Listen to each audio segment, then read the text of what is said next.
Perth, yes! The first sign for Perth, and it's 2,000 kilometres away. I woke up to a foggy morning, so I revisited the Windmill Museum and captured this cracking photo. It's one of my favourites from the trip. And for your viewing pleasure today, I'll be visiting a pink lake, a fence, the Nullarbor Plain, possible whales, a rusty car graveyard, and spectacular cliffs. You're welcome.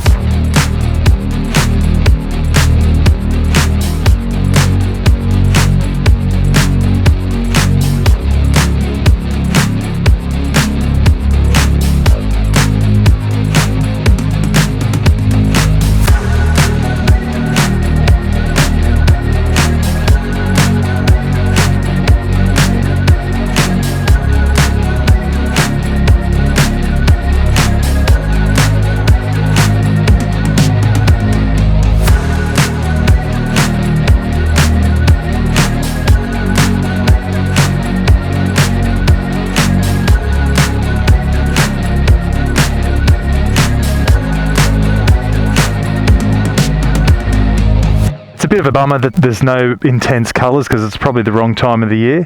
And other thing that no one ever tells you about, it's quite pungent.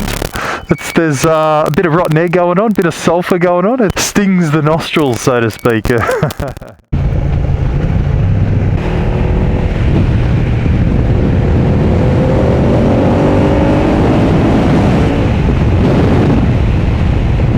was pretty crazy, man. Jesus. Wow, look at the size of this thing. Wow, man. Rock on, man. Wow.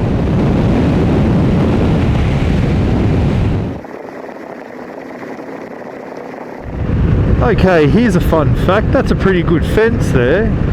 It's quite high, it's quite solid, it looks pretty good.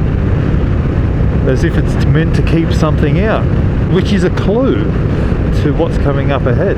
Here's another clue, just here on the left, grid.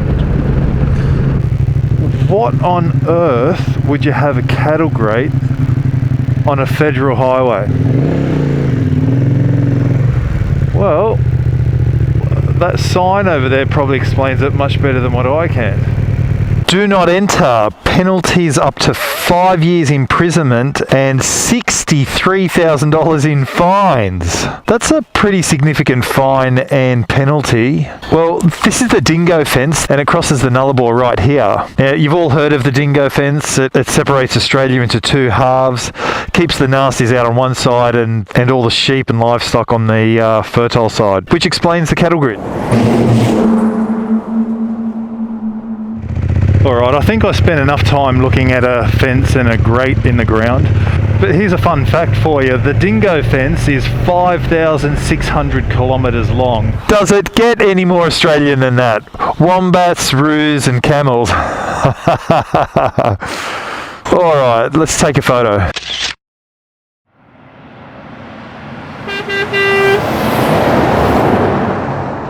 Seriously, you can't drive along here and not stop for a photo of the sign. It says it all, really. A picture says 1,000 words. Right, onward and upward. Or westward, I should say. Look at that, nothing as far as the eye can see. That's because we're here at the Nullarbor Plain. Nullarbor, famous for, well, I should say, translated Nullarbor means no trees. I've ridden to the Nullarbor Plain, no way, that's amazing. It's supposed to mean no trees, and you'll soon see there's no trees, just an expanse of nothing, but that couldn't be further from the truth because the Nullarbor is loaded full of treats. So let's go find some Nullarbor goodness.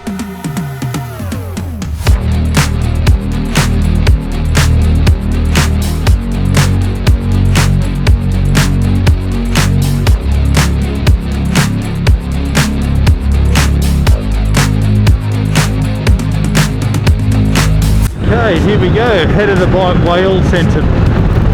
May till October, yeah, I'm pretty sure I'm a bit early for the season. What is the head of the Bight? Well, during May to October is when the southern right whales and the humpback whales migrate from Antarctica up the east coast of Australia to the Great Barrier Reef.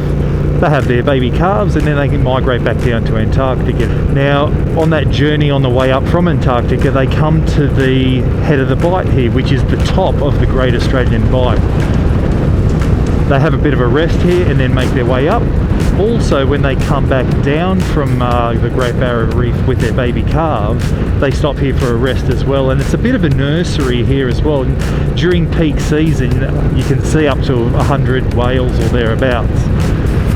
Now, I'm well ahead of the season, so there may be a couple of early whales on their way up, but I'm not confident to see a lot of whales just as yet. But you never know.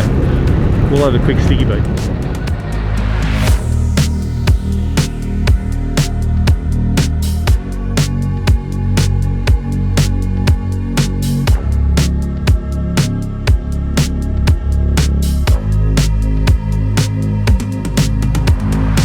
Now, even though there weren't any whales there today, it was really interesting listening to the guy that runs the place.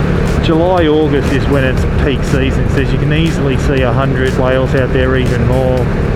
And obviously, as the whales come back to this area with their baby calves, it attracts predators like sharks and things. But the really good thing about this bay is that it's got a real gradual slope to the beach. And he was saying what they do is they put their baby calves on the shallow end of the water. The parents swim up and down the water to protect them.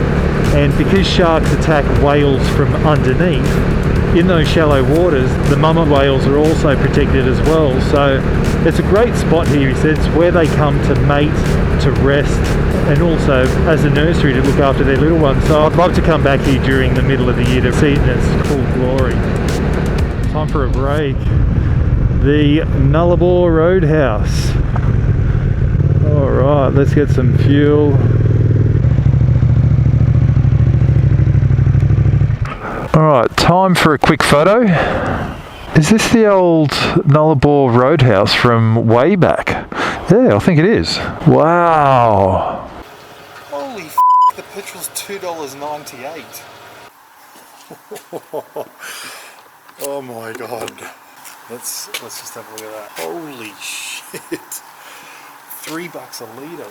Wow. I was going to stay here for the night at the Nullarbor Roadhouse, but I'm going to push on. I've fueled up with my frightfully expensive fuel, $3 a litre. Wow, I've never paid that for fuel. But I'm going to push on up the Eyre Highway. Now, here's a fun fact. There are two Eyre Highways. The old one and the new one. Obviously we've been riding the new one, but the old one's still around. So as a tribute to all of those adventurers all those years ago who travelled across the Nullarbor on what could be only described as a car-destroying goat track. The Nullarbor was sealed, I think, in the late 70s or something like that. So then, let's go enjoy the Old Eyre Highway.